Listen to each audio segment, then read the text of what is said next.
Caríssimos fiéis, temos hoje a lembrança de que nós não somos nada.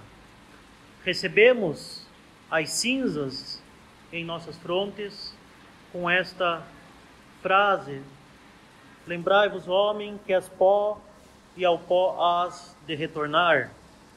E assim temos a lembrança de que nós passaremos e de que os bens, as riquezas e os prazeres desse mundo vão passar. Nossa vida aqui na terra é efêmera, ela passa como num piscar de olhos. Mais cedo ou mais tarde nós nos depararemos com a eternidade. Mais cedo ou mais tarde estaremos diante do Criador para prestar contas daquilo que nós fizemos com tantos dons que Ele nos deu. E diante da eternidade, nós veremos como tudo passou rápido, como as coisas, as riquezas, os bens, os prazeres ao qual nós nos apegávamos não eram nada. E nada mais tocante para que termos noção disso do que essas cinzas, feitas com aquilo que restou dos ramos bentos que nós recebemos no ano passado, no Domingo de Ramos. Quando nós os recebemos, eles eram verdes, cheios de vida, gloriosos, portados por nós no alto. E o que eles são agora? Eles amarelaram, eles secaram, e agora não são nada. São pequenas cinzas que nada tem de glorioso, mas servem para nos lembrar o que nós somos, o que esta vida é. E assim nós estamos às portas da Quaresma. Tempo de se dedicar à penitência com grande afinco para a nossa conversão e santificação. Diante da nossa miséria, diante da nossa fraqueza, diante da efemeridade desta vida, nós somos chamados à penitência.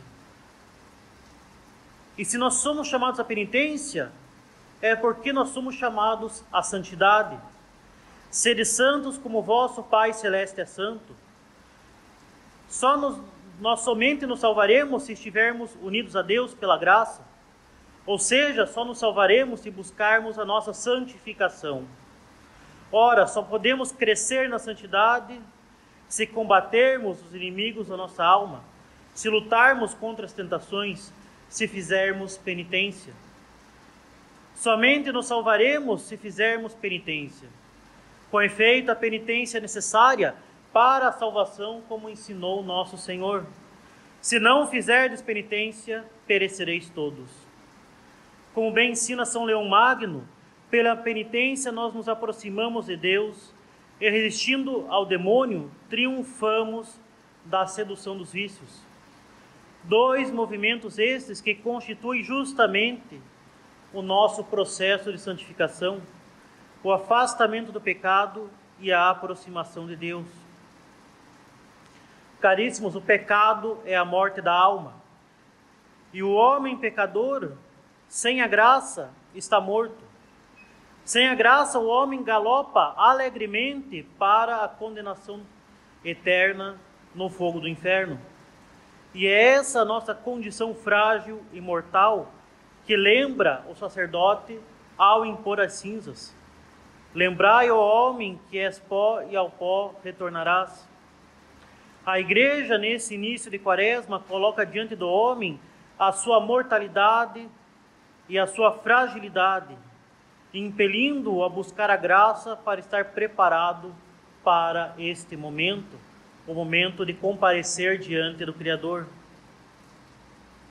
Diante do homem pecador, caríssimos, exclama um grande mestre da vida espiritual: ó homem, a que o reduziram seus pecados, e a que mais ainda o poderiam reduzir?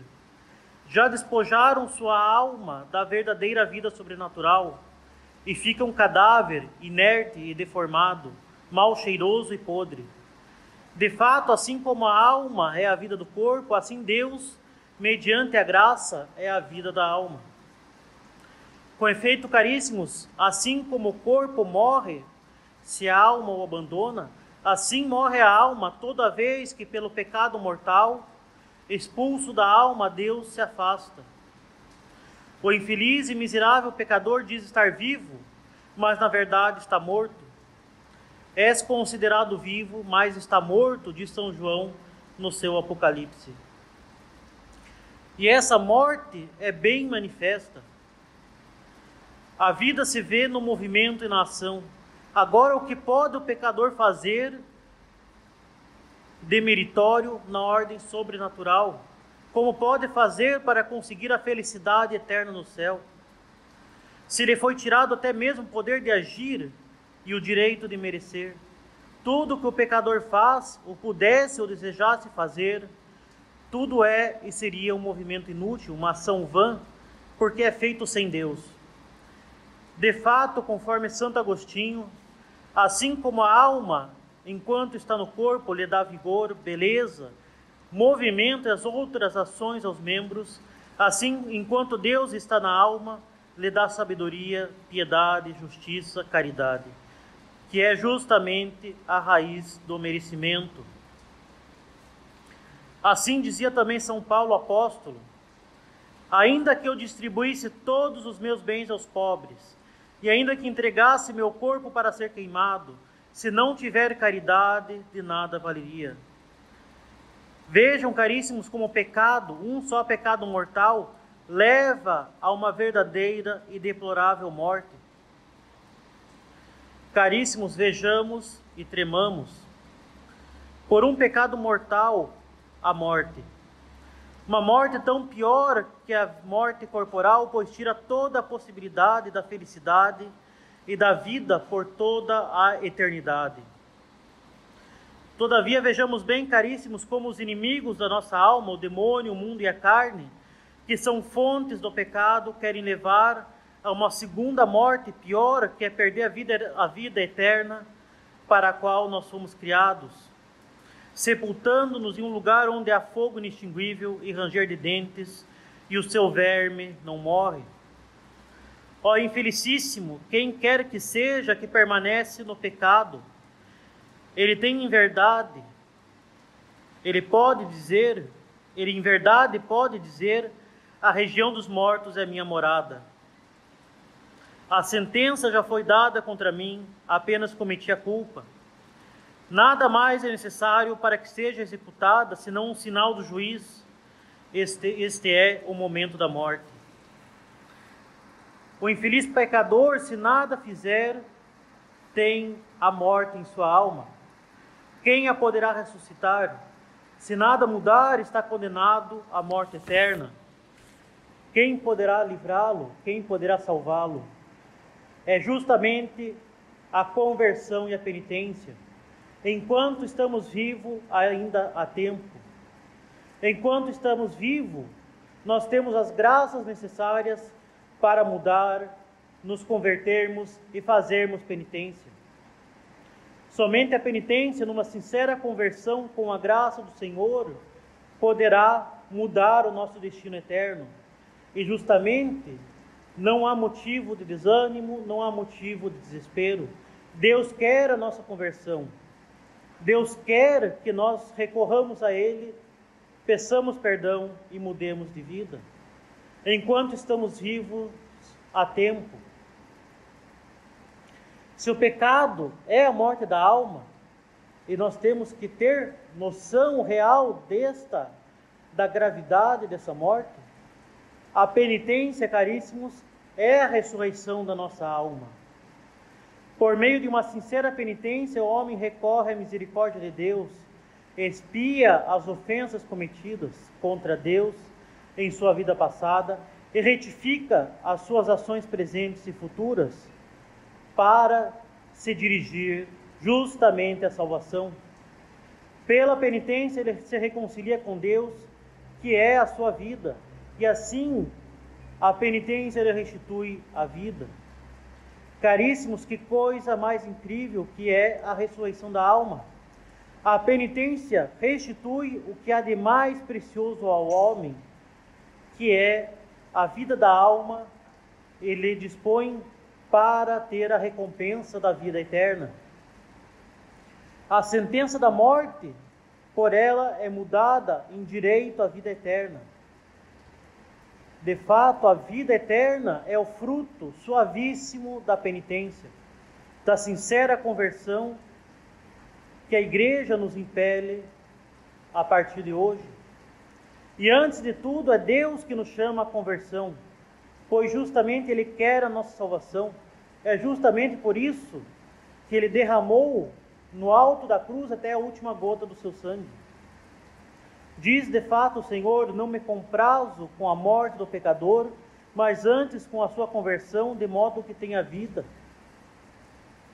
É para isso que o Verbo se fez carne e padeceu tantos sofrimentos, para que pela nossa conversão tivéssemos a vida eterna.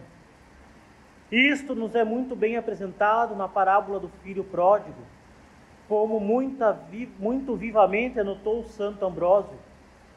De fato, retornando o pecador do seu longo desvio, arrependido aos pés do seu Deus e dizendo: Pai, pequei contra o céu e contra vós, aquele Pai amoroso o acolhe, dando-lhe no rosto o beijo da paz, e ordena que lhe seja restituída a primeira veste, que é a veste nupcial da caridade e da graça.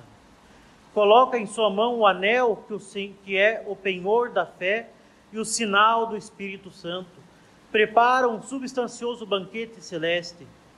As carnes puríssimas, o precioso sangue do seu unigênito e nosso Salvador Jesus Cristo, com que alimenta e fortifica e alegra. Caríssimos, enquanto nós estamos vivos, é tempo de conversão. E sempre é tempo de penitência e conversão. Mas a Santa Igreja marca um tempo especial no ano, o tempo da Quaresma, para que nós meditemos mais profundamente, mais devotamente e com maior fervor esta necessidade de mudança na nossa vida, para que nós façamos penitência, para que nós recorramos ao sacramento da confissão, para que nós retornemos para o caminho da vida eterna. Nós devemos meditar especialmente o quão terrível é o pecado mortal, o quão grave é a morte da nossa alma, o quão catastrófico pode ser para nós a impenitência, a falta de conversão, permanecer longamente em estado de pecado mortal, e o quanto nós precisamos estar preparados para recorrer a Deus, para que nós estejamos sempre prontos para nos apresentarmos diante dele.